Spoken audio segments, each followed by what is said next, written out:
بسم اللہ الرحمن الرحیم۔ السلام علیکم۔ شعبان المعظم کی 15ویں رات کو شب برات کہتے ہیں، یعنی 14 اور 15 کی درمیانی رات کو شب برات کہتے ہیں۔ برات کا لفظی مطلب نجات کی رات ہے۔ اس رات کی خصوصیت یہ ہے، اس رات میں اللہ تعالیٰ اپنے نیک بندوں کو خصوصی رحمت سے نوازتا ہے۔ اس رات میں ہر کام کا فیصلہ ہوتا ہے۔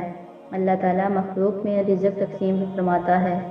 پورے سال میں اس سے سرزد ہونے والے اعمال اور پیش آنے والے واقعات سے اپنے بندوں کو باخبر کرتا ہے۔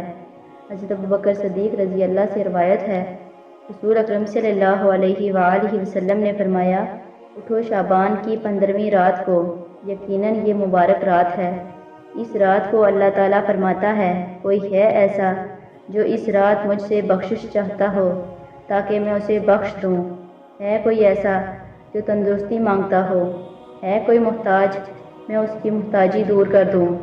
اللہ تعالیٰ صبح تک یہ ارشاد فرماتا ہے۔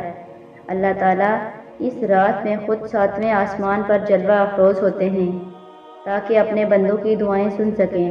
حضرت علی رضی اللہ سے روایت ہے کہ رسول اللہ صلی اللہ علیہ وآلہ وسلم نے فرمایا، شعبان کی رات اللہ تعالیٰ آسمان کی طرف نزول فرماتا ہے، مشرک، دل میں کینہ رکھنے والے، رشتہ داروں سے قطع تعلق کرنے والے اور بدکار عورت کے سوا تمام لوگوں کو بخش دیتا ہے۔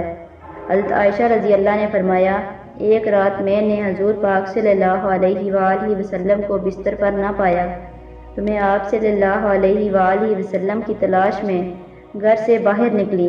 میں نے دیکھا آپ جنت البقیع کے قبرستان میں موجود ہیں۔ آپ کا سر مبارک آسمان کی طرف اٹھا ہوا ہے۔ حضور اکرم صلی اللہ علیہ وآلہ وسلم نے مجھے دیکھ کر فرمایا، کیا تمہیں اس بات کا اندیشہ ہے کہ اللہ اور اس کے رسول تمہاری حق تلفی کریں گے؟ میں نے کہا، یا رسول اللہ، میرا گمان تھا کہ آپ کسی بیوی کے ہاں تشریف لے گئے ہیں۔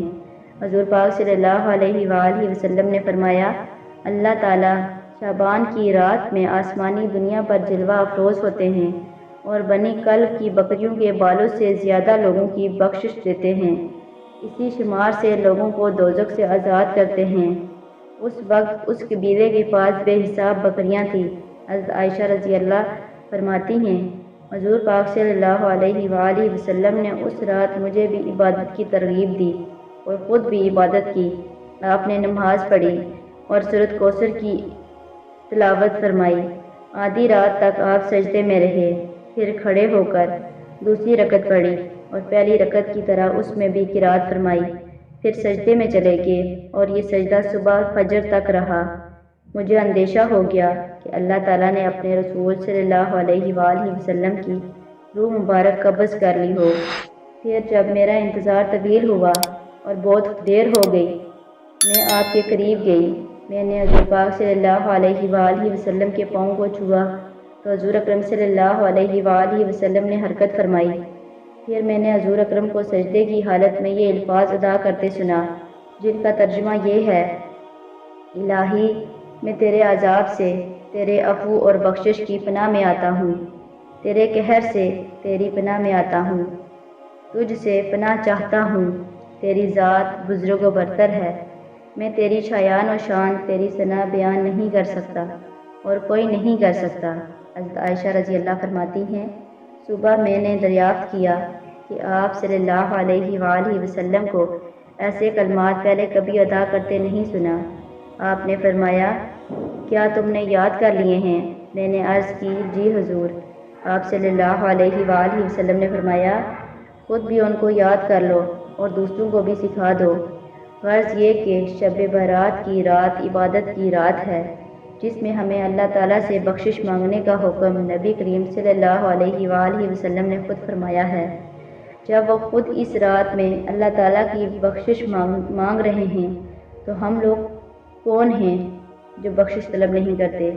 ہم ہیں ہی گناہگار بخشش طلب کرنے کے لیے۔ جانے انجانے میں ہم کتنے گناہوں کے مرتکب ہوتے ہیں۔ ویسے تو اللہ تعالیٰ فرماتے ہیں، تم مجھ سے سچے دل سے معافی مانگو گے تو میں تمہیں بخش دوں گا، مگر شب برات کی رات ہم سب کے لیے ایک تحفہ ہے۔ خوش نصیب ہیں وہ لوگ جنہیں عبادت کی سعادت نصیب فرمائے۔ آمین یا رب العالمین۔ جتنا ممکن ہو سکے اس رات میں قیام کریں، عبادت کریں، اپنے گناہوں کی معافی مانگیں۔ اس رات میں اللہ تعالیٰ ملک الموت کے ذریعے کام لگاتا ہے۔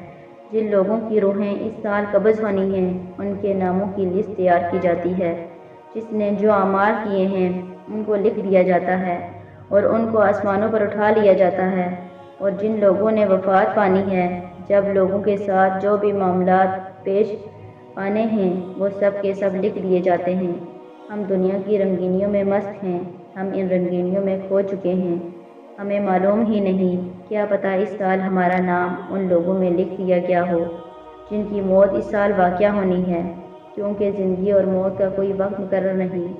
لہٰذا ہمیں اپنے گناہوں کی اللہ پاک سے معافی مانگنی چاہیے، گڑ گڑا کر توبہ کرنی چاہیے۔ ہمیں چاہیے اس رات میں جتنا ممکن ہو سکے عبادت کریں، اللہ پاک کی طرف رجوع کریں۔ اللہ پاک ہمیں دین کو سمجھنے اور نیک اعمال کرنے کی توفیق عطا فرمائے۔